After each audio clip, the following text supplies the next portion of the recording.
Want to make a podcast? Spotify's got a platform that lets you make one super easily, then distribute it everywhere and earn money, all in one place for free. It's called Spotify for Podcasters, and here's how it works. Spotify for Podcasters lets you record and edit podcasts right from your phone or computer, so no matter what your setup is like, you can start creating today. Then you can distribute your podcast to Spotify and everywhere else podcasts are heard. Video podcasts are also available on Spotify. With Spotify for Podcasters, you can earn money in a variety of ways, including ads and podcast subscriptions.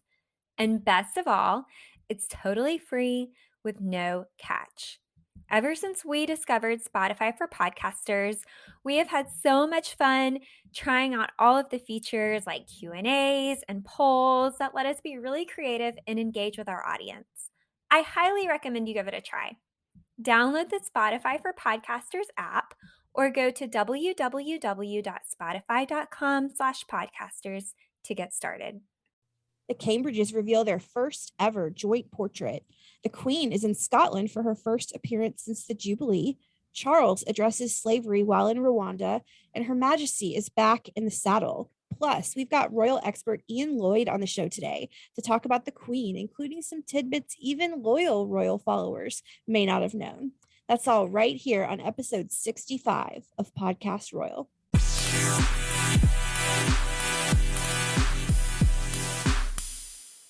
We are here for episode 65 of Podcast Royal. We are coming to you for back-to-back weeks before taking a little bit of a break, as I, Rachel, will be in Europe for the next 2 weeks. Words I have wanted to say all of my 35 years. So we are back-to-back and we'll be off for a couple weeks. But before that, how are you, Jessica, and what are you into this week?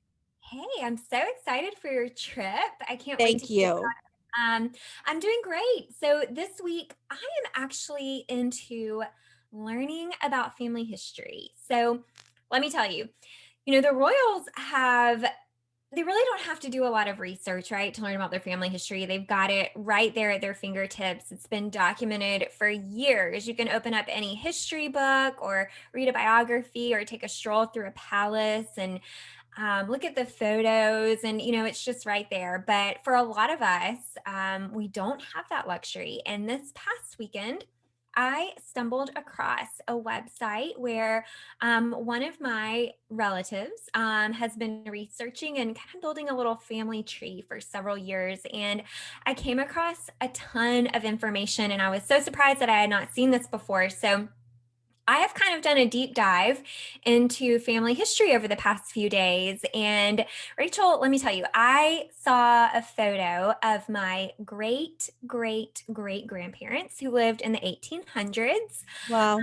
And that's just one side of my family. So I think I want to start digging in to researching all sides of my family and seeing how far back I can go and kind of piece that together. That may be a new project for me, but I'm really into that this week. And it's been really kind of cool to go back and learn about relatives like that.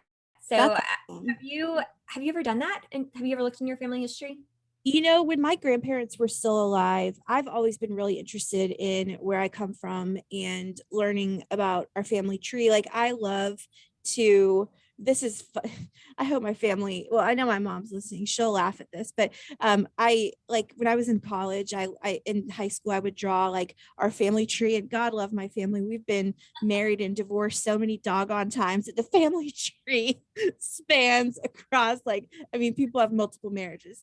It is what it is. But yes, I think that stuff is so interesting. I mean, I haven't done a 23 and me situation or anything like that. Like, I vaguely know where we come from. Like, we're very European. My last name is Birchfield, and that is Dutch. And then my mom and I were actually just talking.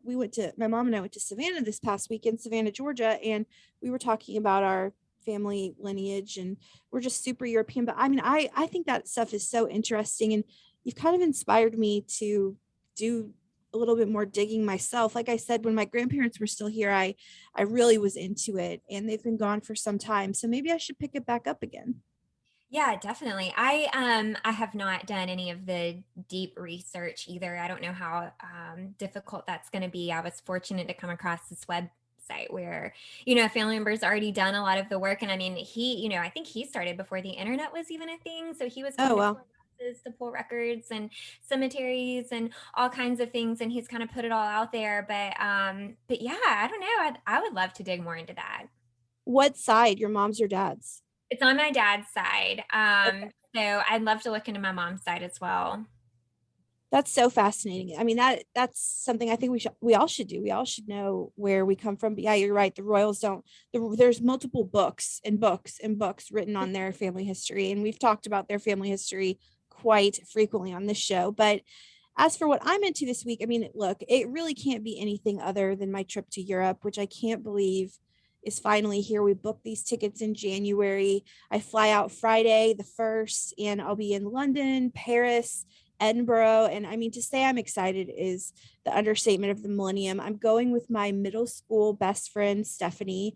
We've known each other for 25 years and have always talked about doing a trip like this. We've traveled to Costa Rica together, we've traveled to the Bahamas together, but this is my first time to Europe, not her first time, but our first time to Europe together. And I feel so fortunate to finally be able to make this trip, especially with obviously my vested interests in the British royal family. So I am very excited about that. But I want to change gears for just a moment and recognize that just before we went on air here, we learned that Dame Deborah James has passed away from cancer at just 40 years old.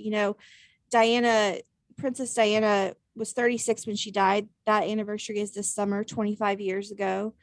And 36 sounded really a whole lot older when I was 10 and she died than it does now when I myself will be 36 in September, and 40 is a blink of an eye away. And Deborah James was too young.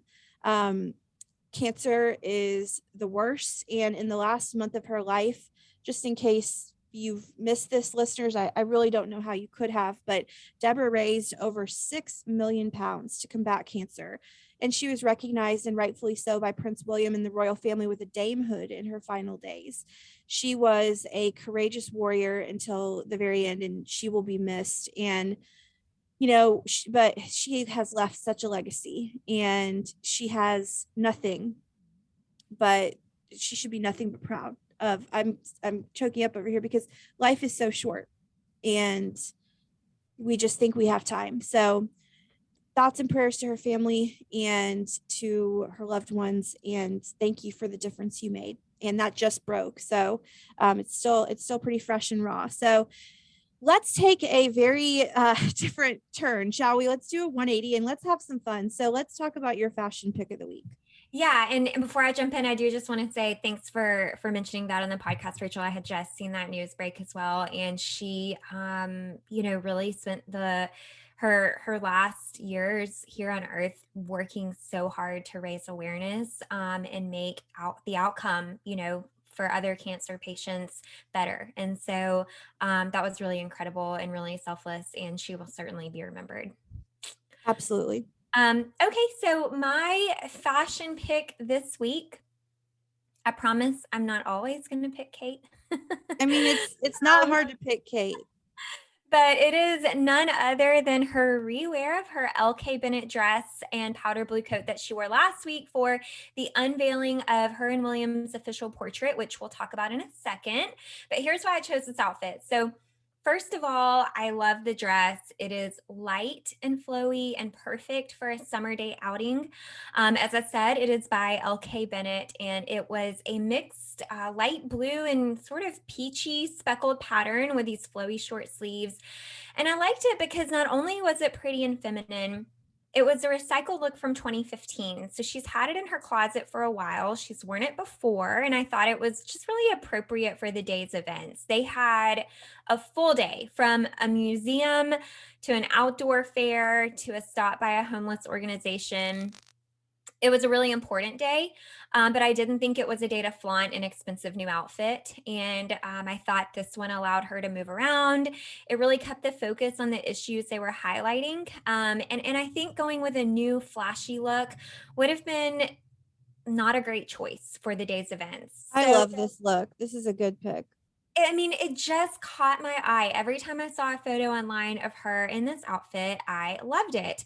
And I also liked how her look changed slightly throughout the day. So, she started at the museum looking really dressy with some blue suede pumps and this powder blue coat, which to me sort of felt like a nod to Her Majesty, who also wore powder blue at Trooping the Color. And it kind of fits in this light blue color scheme that we've seen the Cambridges in lately. So it was really on brand for Kate. And it matched William's blue suit. And then after the museum, she dropped the coat and swapped the heels for some casual espadrilles so she could walk around all day. And it was just a really big win for me. I loved it. So I don't know if you had any other thoughts, but I thought it was a great look. Yeah, it's fantastic. It's a great look. The only look I don't think that I would I'm going to talk about a Beatrice look in a minute, but don't think that Beatrice would eclipse this look from Kate, but Kate rarely puts a foot wrong, and this was a great look.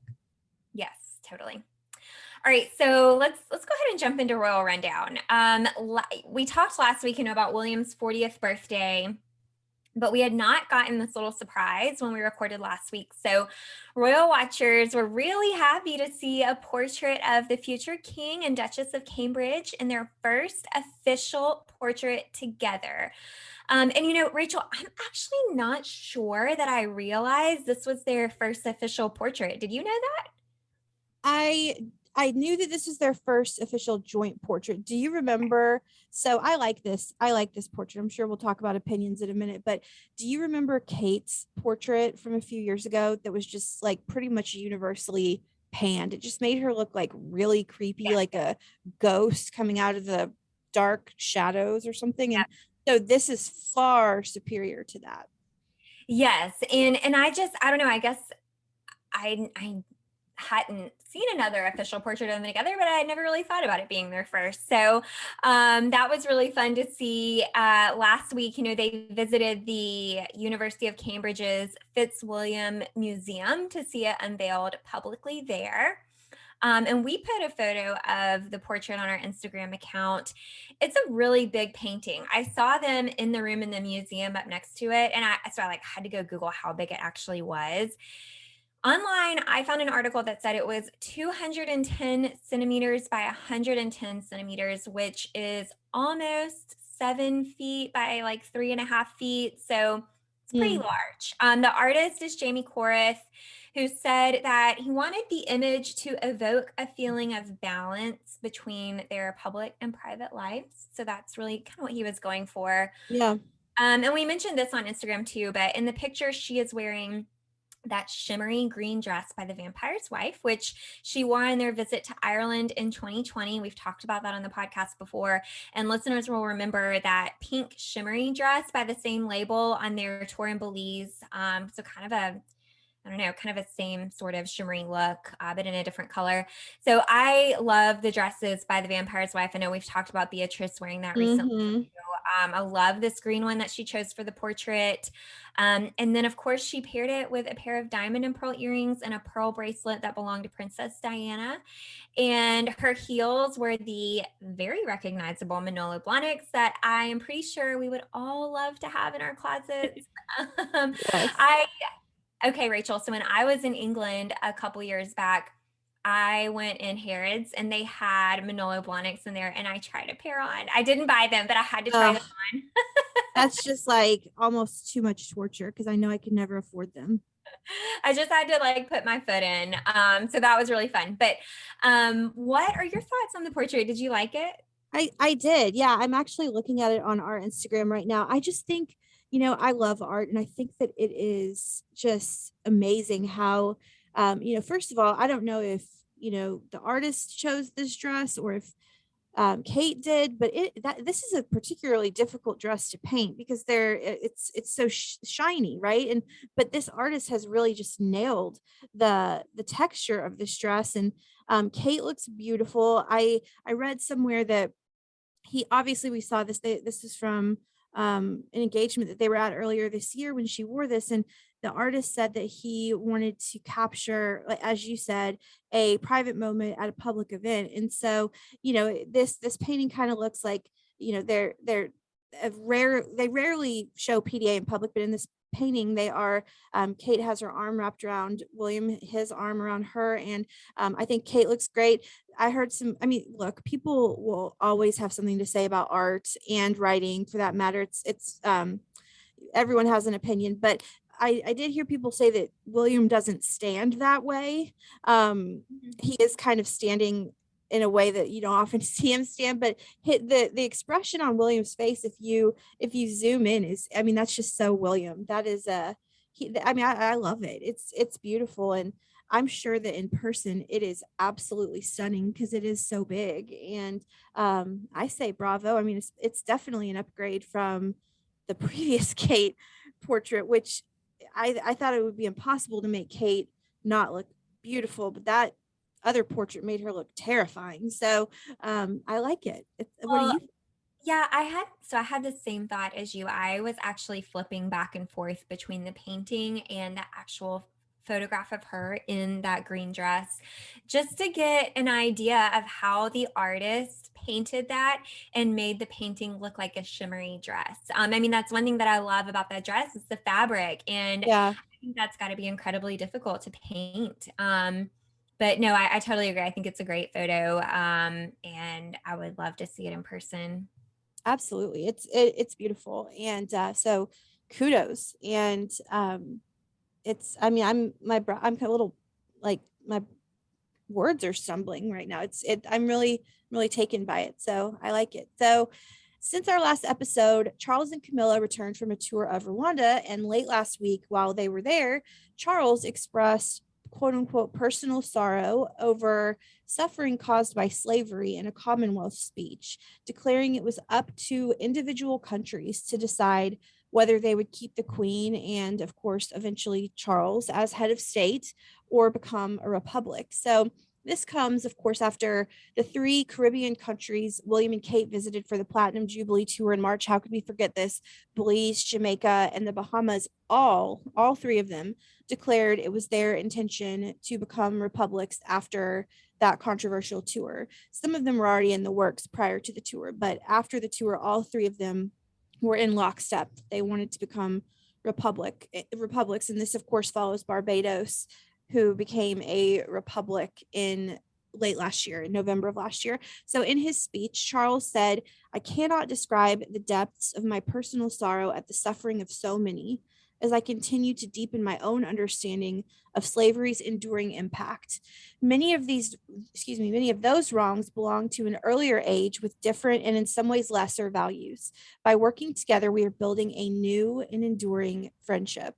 So this marks, I think, a step up from his comments in Barbados last November.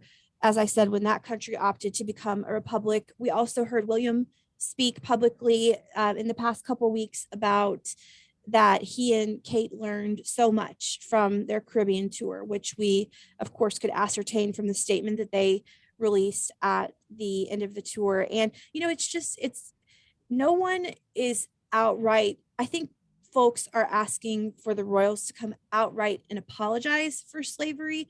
I think that we're getting a bit closer, bit by bit, with Charles expressing personal sorrow. I mean, that to me is kind of, he did not say I am sorry, but when you express personal sorrow, that's kind of apologizing. So I would love to know your thoughts on this. Yeah, so I'm gonna preface my response with I don't feel overly knowledgeable about just the Commonwealth countries relationships with the monarchy across the whole group of countries. I feel like there's a lot there that like I just don't know a whole lot about, but I think this is interesting. I feel like he's sort of figuring out how to navigate this issue, and I think he's doing the best he can given the current dynamic between the royals and the Commonwealth countries, who are kind of torn on where they stand as far as their future with the monarchy and what that relationship looks like. I think it's totally appropriate for him to express disapproval of slavery, and I think, like you said, maybe that's what people are looking for, maybe more. Um, but I was reading an article about this, and they were, just sort of talking about kind of leaving this open door to countries of the Commonwealth to make this decision on their own about where they see their future in this group of countries. And my thought on that was, as a leader of the Commonwealth, I would think that you'd want to promote the bond between these countries in a way that really encourages members to want to remain a part of it.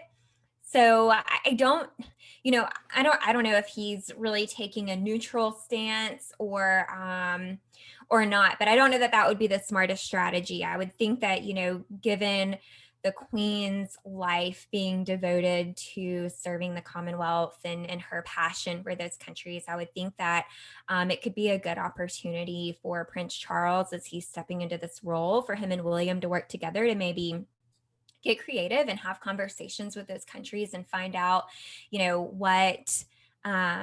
what they need from the Commonwealth going forward, what kind of relationship they're looking for, and what can they do differently that, we've got to, we're moving into this sort of modern era with the monarchy. And if things from the past aren't working, we can think about how to pivot and how to change. And maybe it's an opportunity to have some of those conversations. But I agree. I mean, I think it was probably a step up from his previous comments, and it'll be interesting to see how this continues to go. Yeah, I mean, I completely agree with you. I actually haven't heard a lot of blowback on this. And this happened, I believe, last Friday, the 24th. And so I don't know. I mean, it just continues to remain a obviously understatement, a complicated issue, but I do feel like we've come a long way in the past year as far as this goes, and so that is good. And so I applaud that we're making strides forward. It will be very interesting. I've said this once, I've said this a million times, to see what happens when the Queen's reign ends and what countries of the Commonwealth decide to do. But on a much lighter note, I couldn't help but smile from ear to ear when I read that the Queen is riding horses again. That almost seems unbelievable to me based off of her physical mobility issues as of late, but she hadn't ridden, at least to our knowledge, since her health struggles began last fall. But she's back in the saddle again on her fell pony. Of course, if you know, even a casual royal follower knows that horse riding and really anything having to do with horses has been a long held passion of Her Majesty's. And honestly, just when you think royal news is nothing but depressing, here comes the Queen on her horse to save the day. So, what do you think? Yeah, I mean, this is great news. I hope she continues to be able to ride her horses and do the things that bring her joy. Because I think that's the best medicine, right? Hopefully she can continue to do that and stay active. So, speaking of sporty royals, Her Majesty is not the only one who's sporty. We saw Catherine kicking a soccer ball in a dress and her espadrilles last week following the unveiling of her and William's portrait. And I thought that was pretty brave of her. You never know in a dress and wedges what could happen. I mean, you could flash someone, you could slip and fall, but she did it gracefully as usual. And I say usual because I feel like we see her do this a lot. She is either kicking a soccer ball or she's going on a slide We or really playing. do. I don't know how she does this. She's just not afraid to be playful in front of the camera. So, her and William were in Cambridgeshire for the day. They went to Cambridgeshire County Day at Newmarket Racecourse, and we saw William kick the ball around a little bit too. And they went around this fair, so they sampled chocolate. I think they tasted some beer that was brewed in honor of the Queen's Platinum Jubilee, which was really fun. And I enjoyed seeing this because when I was in England last time, we spent a day in Cambridge, and it was just such a nice town. I do remember it being super crowded when we were there. I don't know if that was the time of year or what was going on, but it was a really nice day and a really nice way to spend an afternoon. So Yeah. it was fun seeing them there. Well, we have seen Beatrice and Edo out and about, first for a glam night out at the Alchemist Feast, which is the inaugural summer fundraiser and party for the National Gallery's Bicentenary campaign. Now, let me tell you, so my runner-up for your fashion pick of the week, Beatrice, I'm a broken record. I think she's having a moment in fashion. She looks so stunning, and probably some some some of Beatrice's dresses are really fashion forward picks, but they're not my personal style.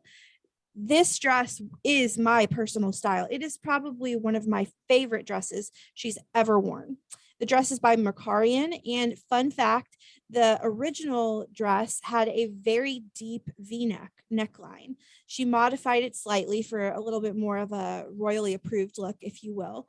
And then so total 180, they're at this glam event. Then we see the couple step out in full casual at Glastonbury, where apparently they blended right in with the crowd at the music festival. If I saw Beatrice, and hell, if I saw Eduardo anywhere, I don't care where it is, I would know who they were, and I would fall over probably. But apparently they just blended right in. And this comes we've seen a lot of them in June. We saw plenty of the Mapelli Mazis at Royal Ascot, and then the Platinum Jubilee before that. So I wanted to know your thoughts on Beatrice's dressed up look, because I think she looks beautiful. Well, there has been a lot of buzz about her fashion lately, and I can definitely tell she's more tuned into her image. And I don't know if she's got some help with a stylist or if this is all her, but I've noticed she seems to be paying attention to trends and really trying to establish her signature style. I thought the dress was a great choice. It was neutral, sort of classic colors. It was definitely safe, but I'm not opposed to that. I liked it.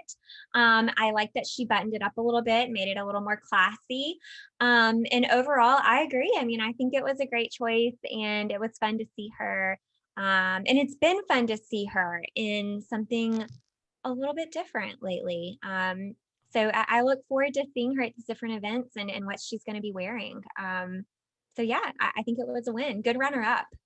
Yeah, she's my runner up for this week. All right. So listeners might have seen this on Instagram, but Saturday was UK's Armed Forces Day, and we got to see some throwback photos of Kate dressed in a military uniform. So last November, she visited the Purbright, I'm not sure if I'm saying that right, Purbright Training Academy, where she learned how the military trains the armed forces. And she had the opportunity to participate in some of the activities, and she shared those photos from the event this past week to mark Armed Forces Day in the UK. And in her post, she said, "Today on Armed Forces Day, William and I would like to pay tribute to the brave men and women, past and present, serving all of our armed forces at sea, on land, and in the air here in the UK and around the world. Thank you for all you do and your family's sacrifice to keep us safe."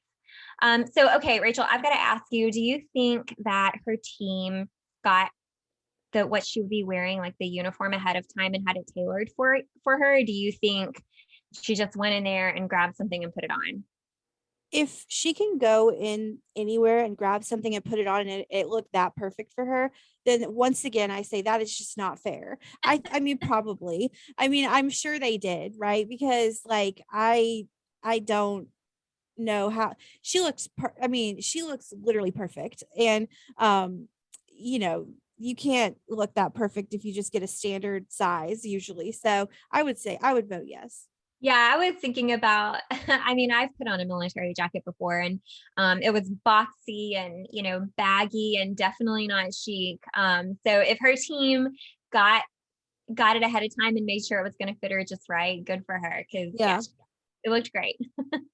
absolutely. I mean, she looked fantastic. I mean, like she always does, but like she looks, I don't care. Like I don't think I think I just cursed a minute ago. I said hell, but like we don't curse on this show, but she looked bad A. Like she looked fierce. Don't I kind of imagine she's been like, you know, out in camo hunting with the royals before. So this is probably not her first time in a camo style outfit. It looked pretty cool. All right. Well, lastly, for the royal rundown, we'll close it out with, you mentioned Her Majesty without riding horses. Well, she's had a really busy work week too. So she traveled to Scotland for Holyrood week, where she attended the ceremony of the keys at the Palace of Holyrood House. She was alongside Prince Edward and Sophie, the Countess of Wessex. She was in another powder blue outfit that's kind of the same color of what she wore at Trooping the Color. And as part of the ceremony, she was handed the keys of the city of Edinburgh on a little red velvet pillow with gold tassels. It was very cute. And she welcomed the Kingdom of Scotland. And then, of course, today, the day we're recording, they had an Armed Forces Active Loyalty Parade at the garden at Holyrood House. And she was in, so I was calling it a lavender dress, but apparently in Scotland, the color is heather, and it's this light purple dress by Angela Kelly, and they recognized her for the Platinum Jubilee. But she looked great. She looked happy. She was all smiles. So I'm really glad to see her out at these public events after she missed Royal Ascot and some of the Jubilee. What do you think? Yeah, and I don't think we talked about this last episode, but she got herself a little haircut. She's got a little pixie going on. And so she looks adorable. Love to see her out, of course, always.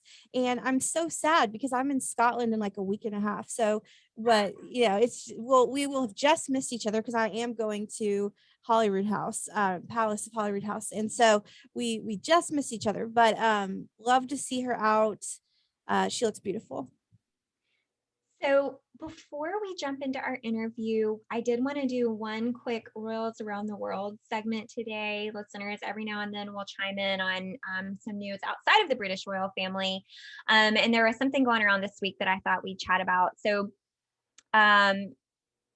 we're going to Denmark. I'm not sure if you saw this, Rachel, but Crown Princess Frederik and Crown Princess Mary of Denmark have pulled their teenage son out of his current school in response to bullying allegations, abuse, and just an overall toxic culture. So far, 4 students have been expelled in connection with bullying and abuse at the school. But I want to point out, they have said their son is not in any way involved in the bullying or abuse. They made the decision to unenroll him because they don't want to support or be associated with issues like that at the school. Their daughter, who is a little bit younger, would be enrolling this fall, and they're not going to have her go there either.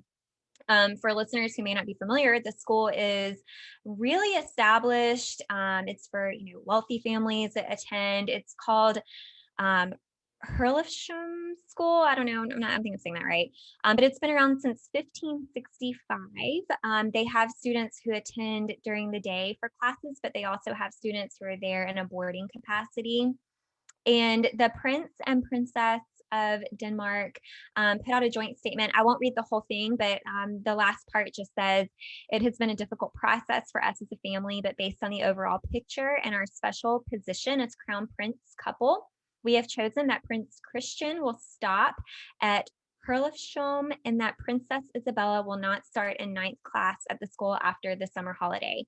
During the summer, we, together with our children, will make a decision about their future choice of schools with thoughts about the many students who will continue at Herlufsholm. It is our hope that the school now gets more peace to ensure the necessary changes and succeeds in creating a culture in which all thrive and feel safe.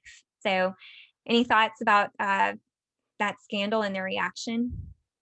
I think that's fantastic parenting. I mean, I think about as you were reading that, I was just thinking about Charles at Gordonston, right? And how, that was a really tough environment. And Philip was like, he's staying. And Charles was miserable. And I think this should be applauded. I think you need to do what's right for your children. And I would not want to be the headmaster at Herlufsholm today. Way to go. That's good stuff.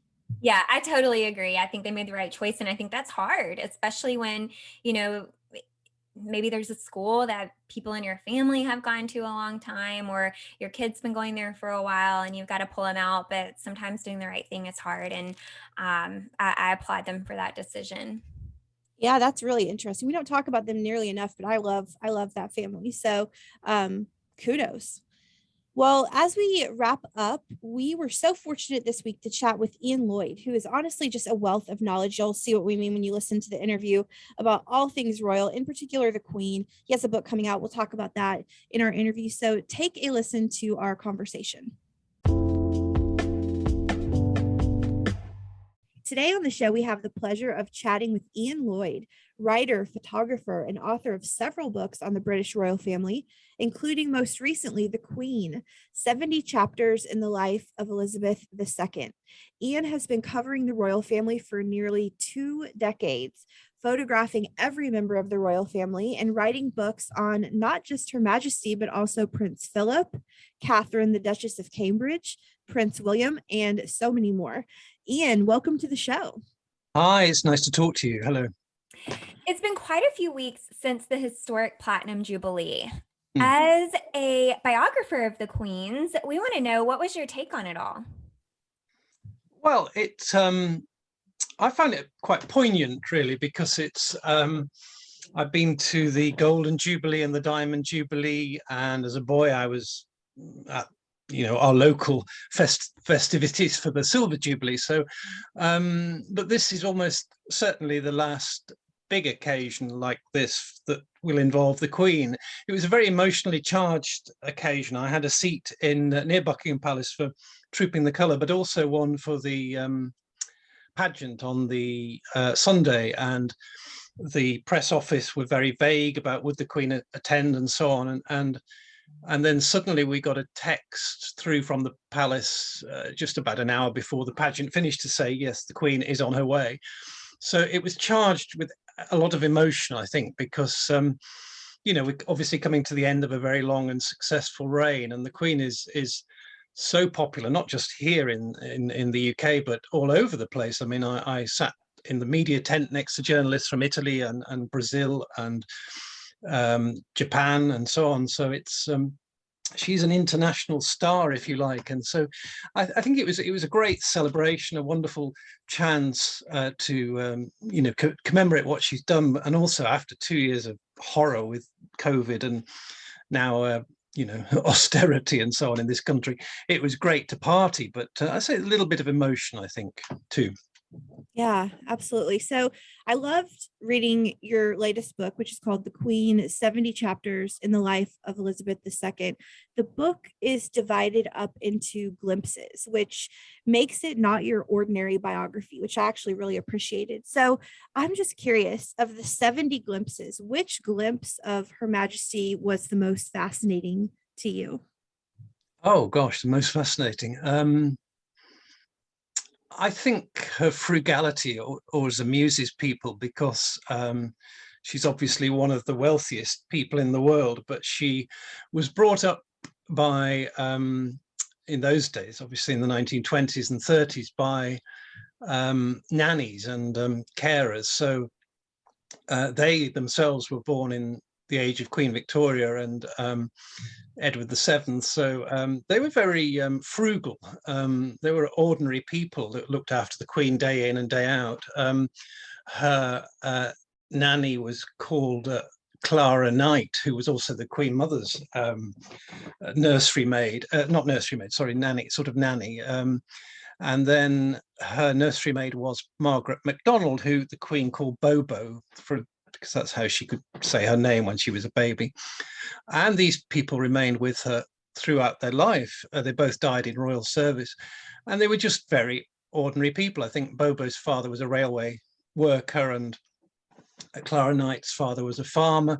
So they instilled in the Queen very ordinary values that ordinary people in the country would have been taught at the same time. So, for instance, when the Queen as as a child, I should say, got presents at Christmas, she was taught to unfold the paper and very carefully off the present, and then fold it back up to be reused. And there are stories of the Queen going around Buckingham Palace turning off lights, and there's one famous story of Prince Charles losing a dog lead, and the Queen making him go outside and find it, because she said dog leads cost money, One of the funniest I heard was for this book was the fact that the Queen leaves little messages. She has a notepad in each room, so if she needs something for later or whatever, she just would scribble a note, and somebody who would come in the room would see it. So she left one by the light on her bedside table saying, I would like one of those new LED bulbs. But she said, but only when this one's blown, meaning she wasn't going to waste the one that was in there, And somebody told me, her cousin Margaret Rhodes told me, that when they have these picnics on Balmoral, her holidays is always spent in Balmoral estate in Scotland.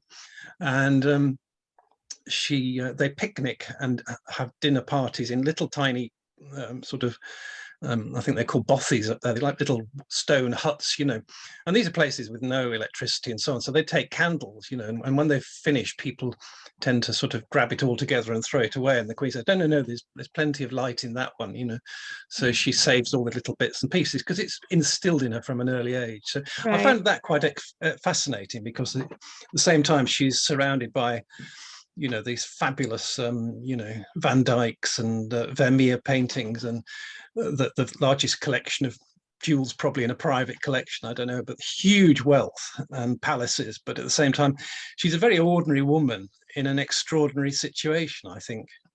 Well said. Yeah, I think that's something a lot of people can relate to. So we've heard talk post-Jubilee of the possibility of the Queen declaring a regency. Can you explain to our listeners what that is and if you think it could happen? As you write in the book, hers has been a job for life. When her own primate, George Carey, 103rd Archbishop of Canterbury, told her he was planning to step down in 2003, she replied, "Oh, that's something I can't do. I'm going to carry on to the end." Well, I think that's it's something she believes in.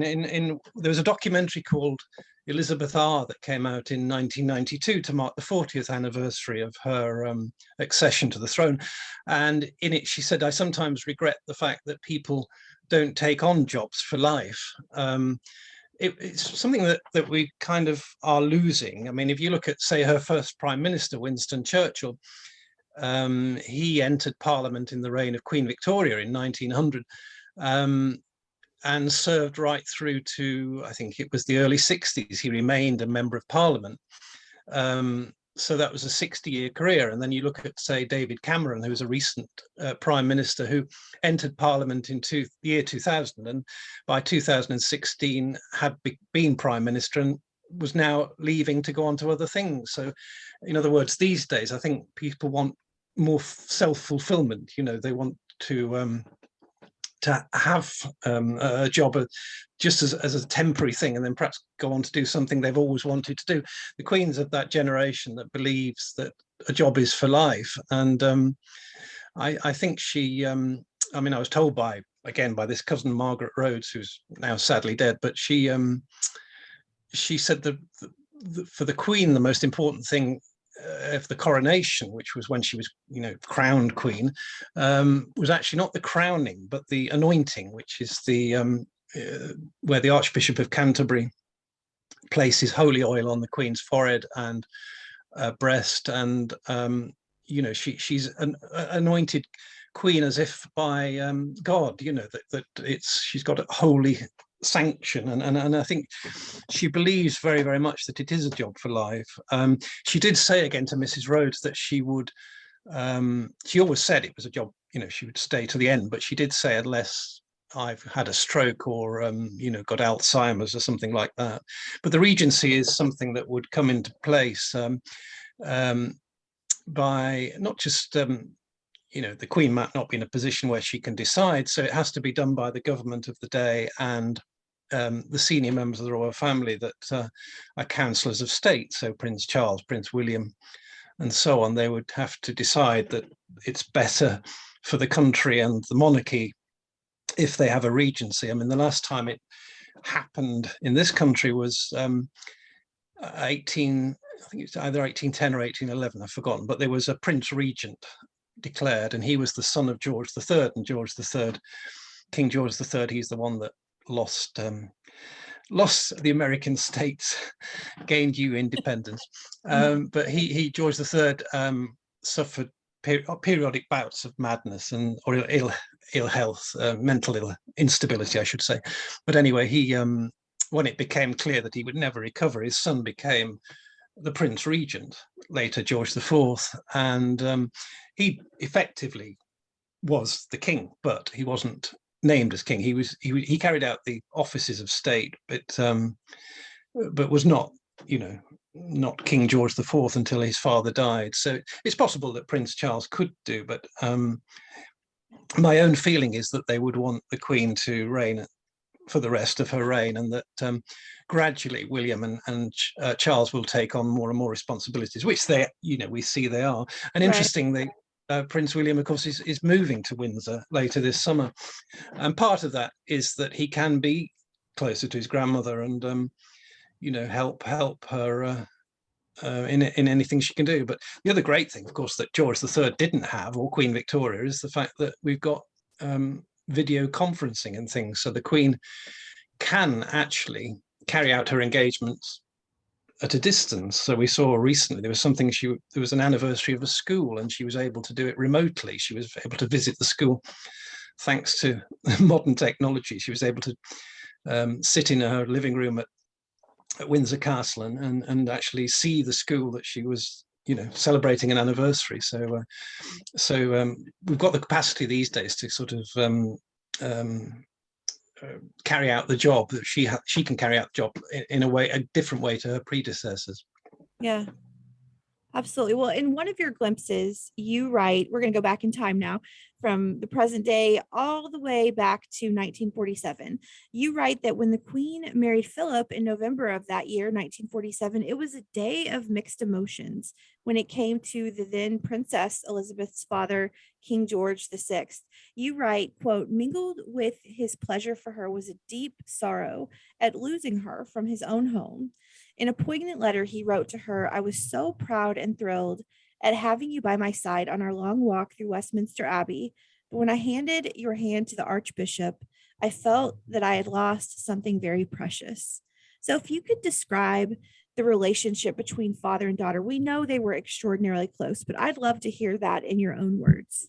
Well, I'd also perhaps go back even further and look at the Queen's father, King George VI. He was the second son of King George V, and they'd had a terrible childhood. I mean, his brother was Edward VIII, who became Duke of Windsor, and their parents, King George V and Queen Mary, were terrible parents because they were products of the time, I suppose. That the children were brought down for half an hour in the evening and made to entertain the parents, sort of thing, and then went back to the nursery.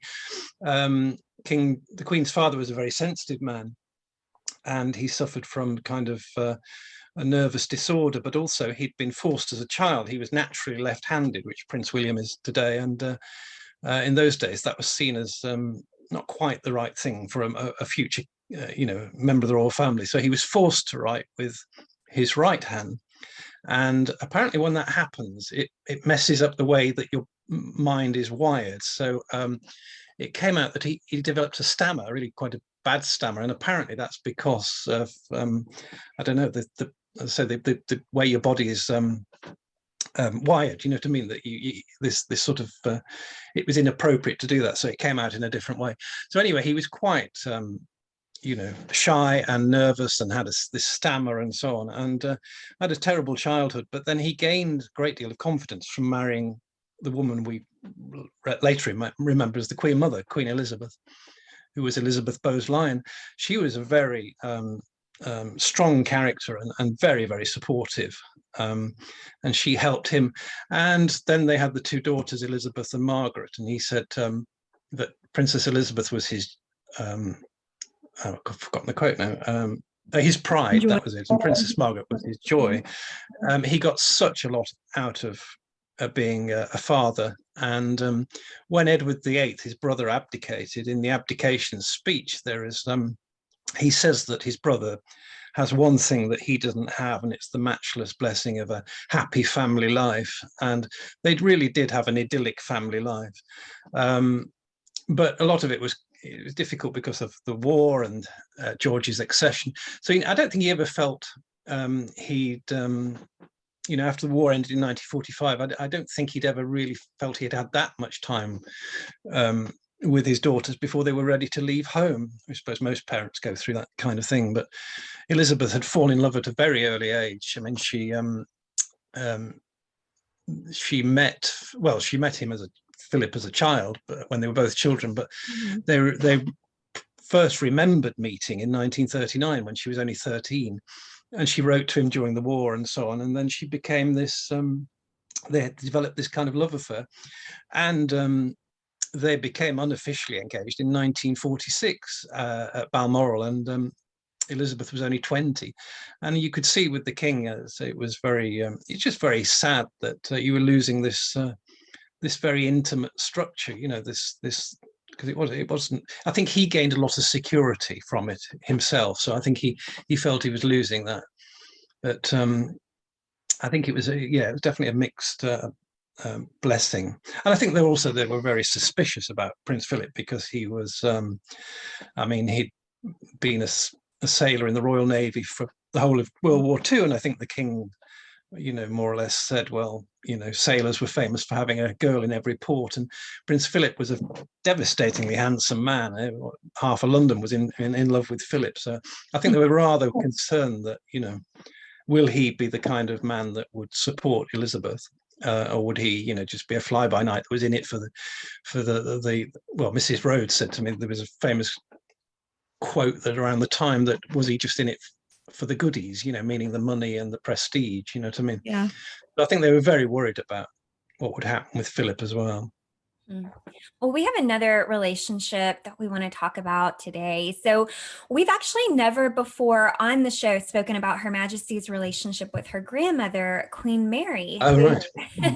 You actually write the Queen has more than a passing resemblance to her. And later in life, Princess Margaret called Queen Mary absolutely terrifying. And you write, she and the Queen could still recall the hollow, empty feeling they had in the pit of their stomachs when Queen Mary sent for them. So can you describe her relationship with her grandmother?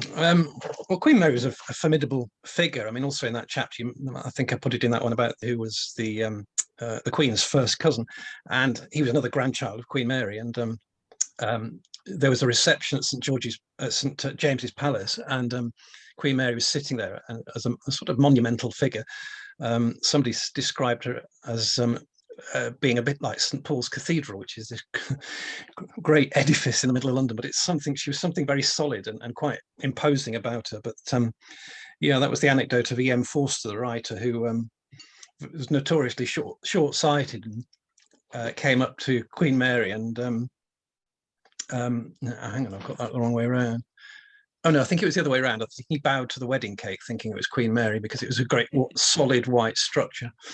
But I think she was quite a terrifying character and incredibly buttoned up. I mean, when she was supposed to marry the King George V's elder brother, Prince Albert Victor, and Queen Victoria arranged it. She was a great matchmaker, Victoria. So she got this quite dutiful distant relative, the future Queen Mary, who was then Princess May of Teck, and Queen Victoria saw something in her that would help the monarchy. She was a very stable figure who actually adored the monarchy and was quite a sensible woman. So I think Queen Victoria thought she was ideal for Albert Victor, who was a bit wayward.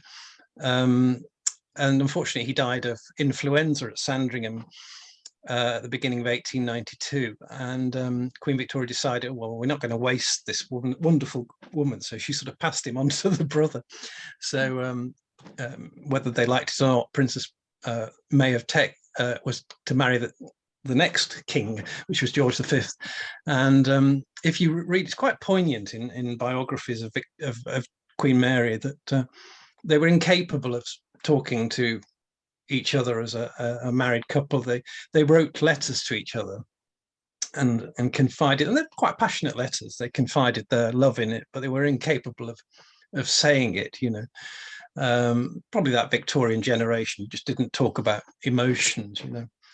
And I think Queen Mary is one of those people that would be, quick to find fault with you rather than praising you, and but she did adore Princess Elizabeth, and she saw something very steadfast in her. She said she was very like the young Queen Victoria.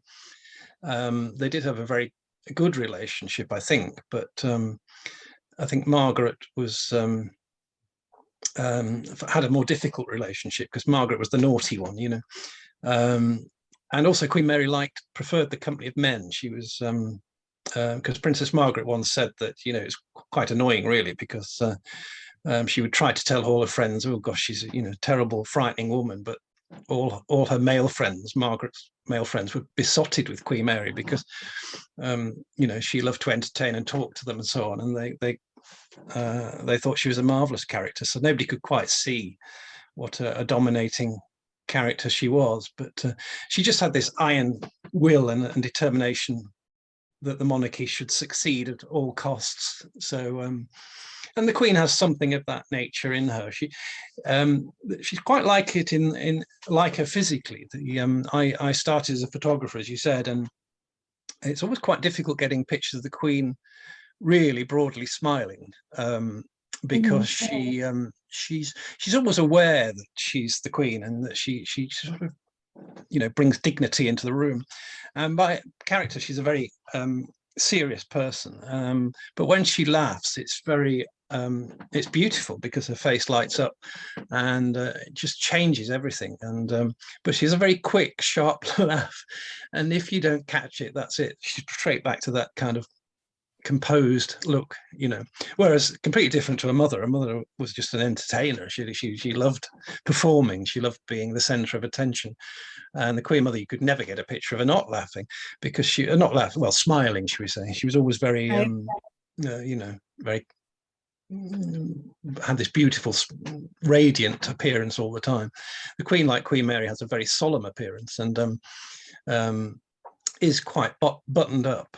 I mean, I remember there was a service for the anniversary of, I think it was VE Day in 1995, and they had all these world leaders, and they decided, the organizers, that each world leader would be assigned a child who would guide them to lay a flower somewhere, and the idea being that the children represented the future, and the Queen this child approached the Queen with a flower, and then they walked to somewhere, I can't remember where it was, but you were kind of begging the Queen almost hold the child's hand, but the Queen just can't do that kind of thing. She's very unbending, and I think Queen Mary was the same, quite formidable. But I'm not saying the Queen is formidable, but she gets that side of her personality from Queen Mary. I think the belief in duty and self-sacrifice and the value of the monarchy directly comes from Queen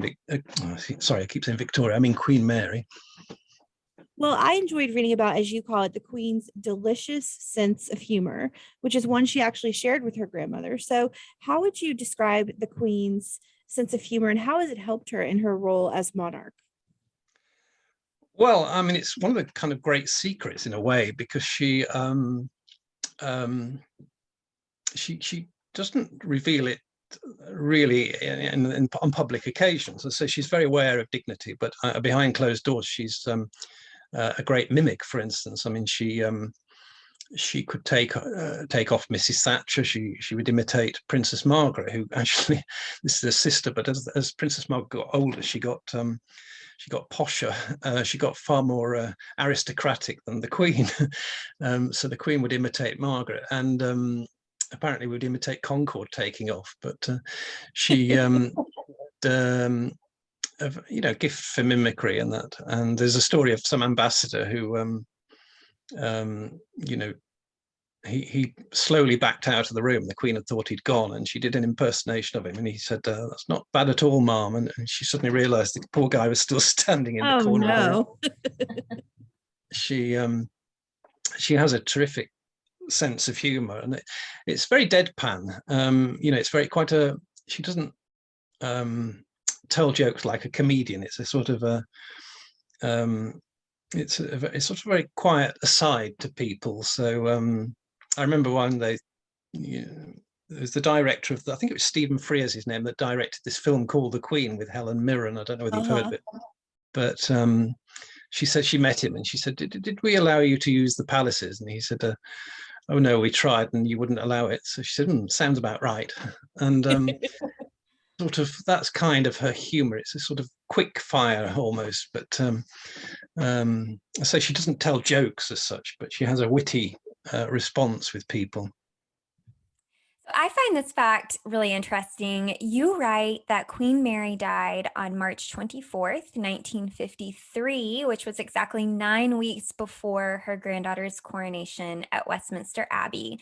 I find that, super interesting that it is parallel with the Queen Mother, who was to die 9 weeks before Elizabeth's Golden Jubilee celebration weekend. So just wanted to put that in there. One of the bigger betrayals of the Queen's life was when Crofty, young Elizabeth and Margaret's nanny, wrote a memoir in 1950 called The Little Princesses. What effect did this have on Her Majesty, who was not yet queen but would be soon? Well, it was seen as the ultimate betrayal. I mean, certainly when I tried to bring up the subject of Crawford with people like the Queen's cousin, their attitude changed. I mean, they know that her name is sort of poisoned amongst the royal circle. Probably not now, because obviously most of that generation's gone. But I think it's probably more from the Queen Mother, because she was very rigid and unbending about people that have offended her, but also offended the monarchy. So like the Duke and Duchess of Windsor and Marianne Crawford, I mean, they're just excluded. And it was very sad that that Marianne Crawford, she married this very pushy man. He was George Bouthlet. He was a bank manager, and when the sort of Marianne Crawford stopped being a governess, and she put her personal life on hold. So every time the Queen had grown up, and then Princess Margaret was getting to 18, and she said, oh, I must, I want my own life. So she was not really able to get married or have a family until it was really too late. I think she was about 40, in her early 40s when she left. And the royal family's attitude was quite, oh, you can't possibly go yet. We need you so desperately. It was quite tough. And then the Queen Mother backed a series of books. She had her favourite photographers and her favourite writers, and all through her royal career, if you like. And somebody wanted to write a book on the childhood of Elizabeth, Princess Elizabeth, and the Queen Mother would only back it, or the Queen, I should say, in those days, Queen Elizabeth, would only back it if you had one of her trusted writers, a chap called Dermot Morra, who was an old professor from Oxford. She had these few people she trusted, and of course, if you're writing a book about the childhood of Elizabeth, the main source would be her governess, Marianne Crawford. So the Queen Mother more or less said, well, you've got to help this chap, and we've got to write this book, And George Bouthlet, this Crawford's husband, sort of said, well, to her, well, you're really owed a lot of money. I mean, she knew all the secrets, So rather than going through that formal way, I think they bypassed the palace and decided to do it their own way, to sell their own secrets. You see what I mean? And went to did their own deal and sold their own story. And it's quite interesting, but it's not earth-shattering. There's nothing terribly private by today's standards, but it was seen as quite horrified. And the Queen Elizabeth said, I think our governess has more or less gone off her head.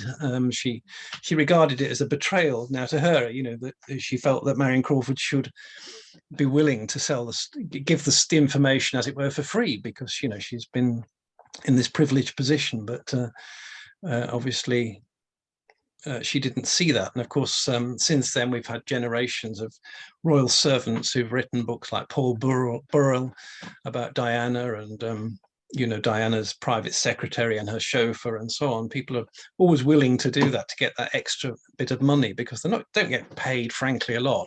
And at the end of their career, they more or less get, should we say, dumped. I mean, they get maybe a medal and a pension, a small pension, but they don't really get anything fabulous, you know. So it must be a great temptation to sell a story, particularly if you've got all those secrets inside her, which she had.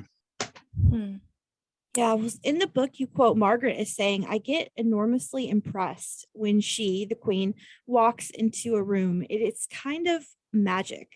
You write often in the book about the queen's presence. Can you describe that for us? Because everything, like you just said it a moment ago, when she smiles, it lights up the entire room.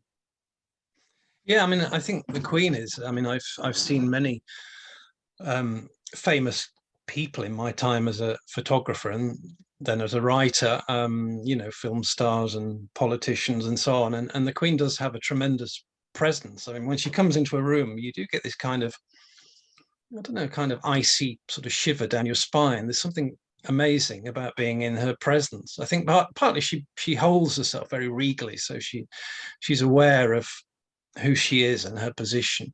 And when she comes into a room, everybody, you know, all eyes are on her.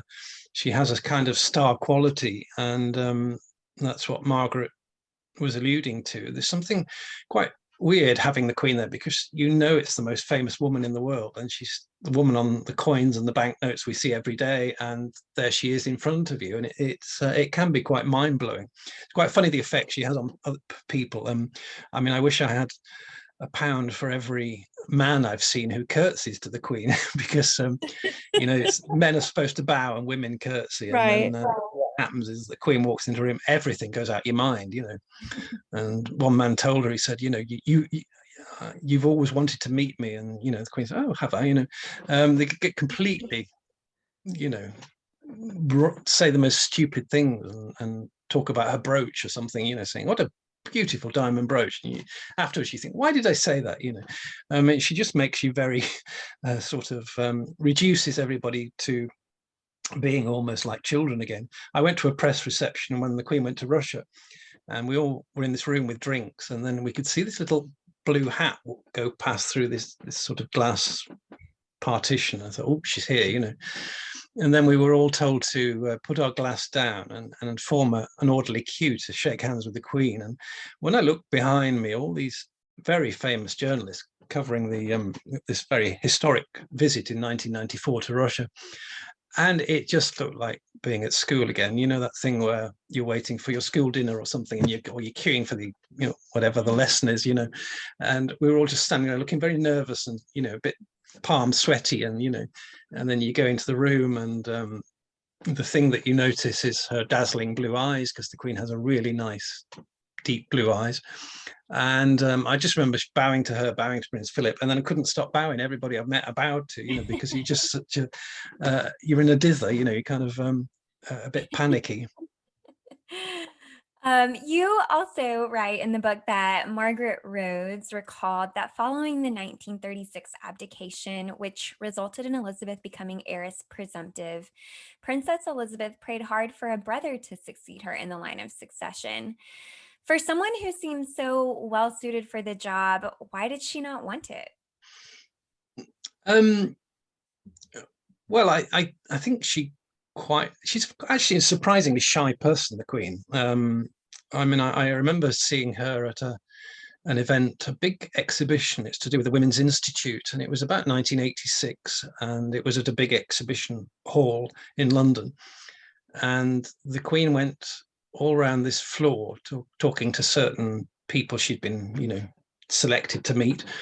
And then she went on the next floor, and all through this tour, she was very serious, very solemn about everything, but pleasant, you know, and interested, but not letting herself go, should we say. And then right on this, about 3/4 of the way around this room, there was this choir, and it was the Women's Institute.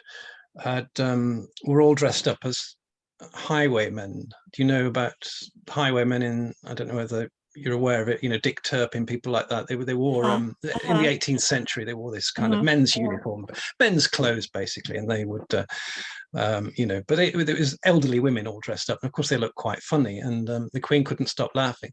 And then from that moment on, she had this great, smile and relax. And then I noticed over her shoulder there was a word in the distance, and it said exit, and I thought that's where she's going. And I suddenly realized what it took out of the Queen, that she gets it's, I wouldn't say it's an ordeal because she's used to it, but she's very she's a shy person.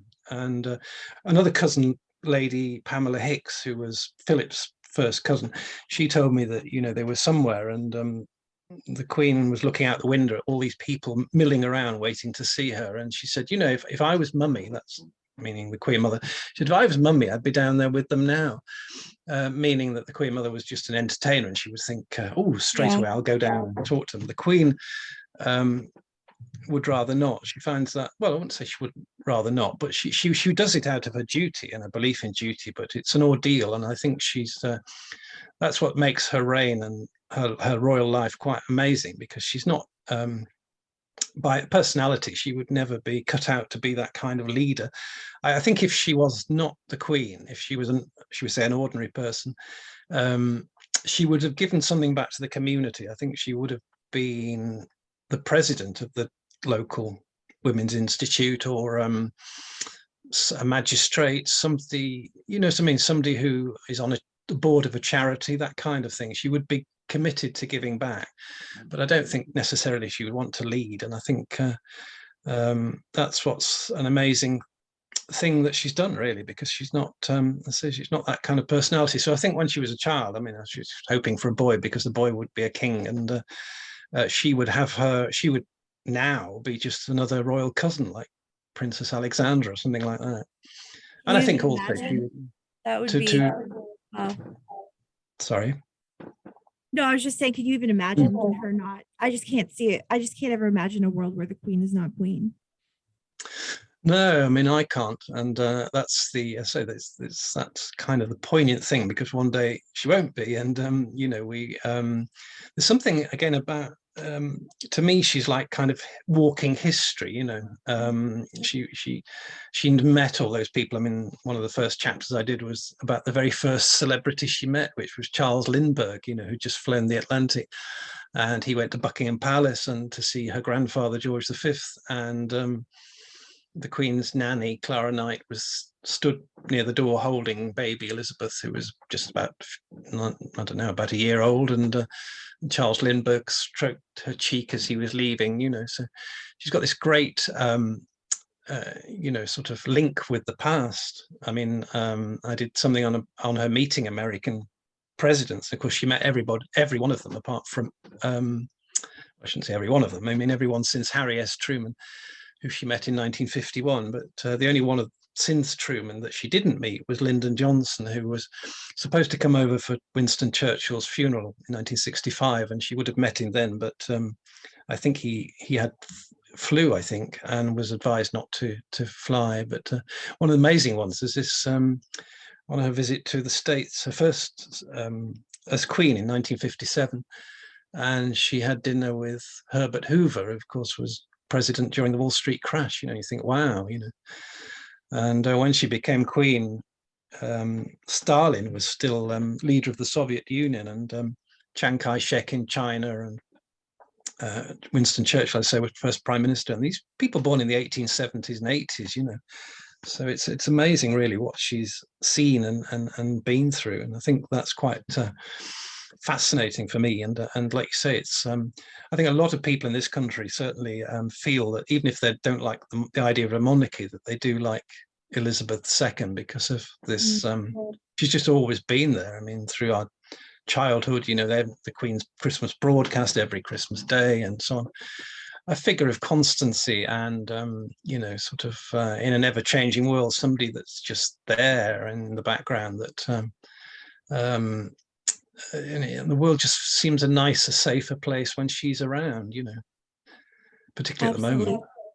Well, Ian, it has been such a pleasure learning from your expertise. Our last question for you today is, as her biographer, what do you feel centuries from now, as we look back in history? I know we're living history now, but as the Queen becomes actual history someday, What do you feel her legacy will be?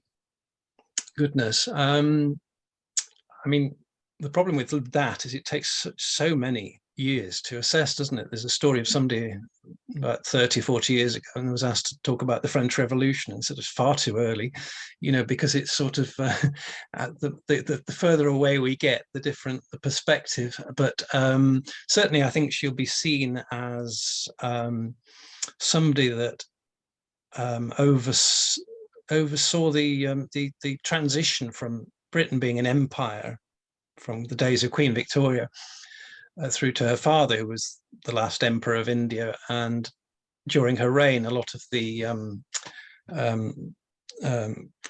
countries that were part of the empire gained independence and so on. And Britain became part of the Commonwealth, and she was head of the Commonwealth. So she saw that transition, which could have made the monarchy irrelevant because, getting smaller and smaller and less significant. But somehow the prestige of the monarchy has continued through her reign. And it's there's been peaks and troughs. The worst bit, of course, was the 1990s with the annus horribilis of 1992, when the marriages of 3 children ended in divorce, and there was lots of scandal, and then the death 5 years later of the Princess of Wales. That was a real low point for her as a person and as the head of state. But I think that the monarchy's, quite popular now, perhaps not as in a different way. In the early 50s, when she became queen, it was very, there's deference and a feeling for the monarchy that we don't have in this now. But I think under William and Charles, it's going to be it's going to be relevant and in a completely different way to the way she did it. But I think we'll remember her for that transition. But also, I think for making the monarchy also relevant in a media age. I mean, we talked earlier about the Queen using video conferencing to carry out her job, and obviously she's become adept at broadcasting. And the first big occasion in her reign was the coronation, which was televised, and her speeches have become televised, and she's made that transition as well. So I think making the monarchy, just really continuing it and making it relevant for the future has been probably her legacy, I think. Ian, thank you so much for being here today. We are so grateful for your time and your expertise, and it's been a pleasure talking with you. Not at all. I've enjoyed it. Thank you very much for asking me. Thank you. Well, he was such a great guest. I really enjoyed hearing his stories, and some of them, we talked to a lot of royal authors, and we always learn something new. And I felt like I really learned a lot of new stuff talking with him, and I just really loved that interview. Yeah, I mean, normally we try to keep our interviews to around 20 minutes, but there was just no way we could not get enough of him. And so thank you, Ian, for coming on the show.